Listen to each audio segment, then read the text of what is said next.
Hello, brethren. Welcome to another segment of 3 Minutes with Jesus. So today, habang papalapit na ang pagtatapos ng taon, let's take a joyful pause and talk about finishing the year with gratitude. Quick check lang. Paano mo ba tinatapos ang taon? Pagod ba? Busy? O may ngiti dahil alam mong may ginawa ang Diyos sa buhay mo? Aminin natin, hindi lahat ng araw this year ay madali. May challenges, may delays, may moments na parang ang bagal ng sagot ng Diyos. Pero kahit ganon, nandito ka pa rin humihinga, lumalaban at umaasa. That alone is already a reason to thank God. Our scripture today is from 1 Thessalonians chapter 5 verse 18. It says, "Give thanks in all circumstances, for this is God's will for you in Christ Jesus."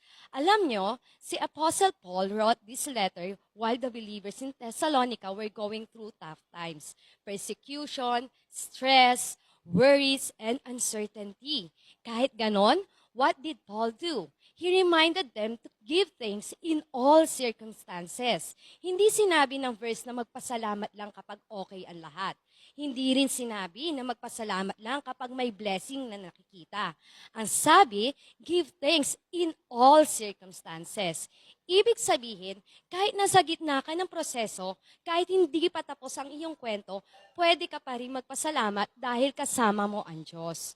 At this year's end, Jesus invites us to look back, not with regret, but with gratitude. Maybe it brought lessons you didn't expect, or maybe pareho sila. May blessing at may breakthrough, may test at may testimony. Pero one thing is clear, God has been faithful all along. Siya nagbigay ng lakas sa'yo araw-araw. Siya nag-open ng doors na akala mo sarado na. Siya ang nag-protect sa'yo in ways you didn't even notice. Siya ang sumagot ng prayers mo. Minsan yes, minsan wait. Pero laging may purpose. Brethren, what if we choose to end this year with a thankful heart? Gratitude changes our perspective. Gratitude brings joy back to our spirit. And gratitude sets the tone for a new field with faith and expectations. So before the year ends, let's say this with confidence.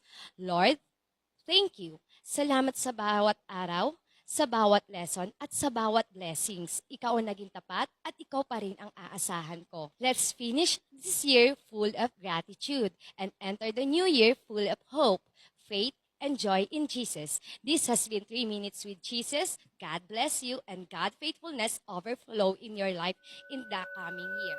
Goodbye.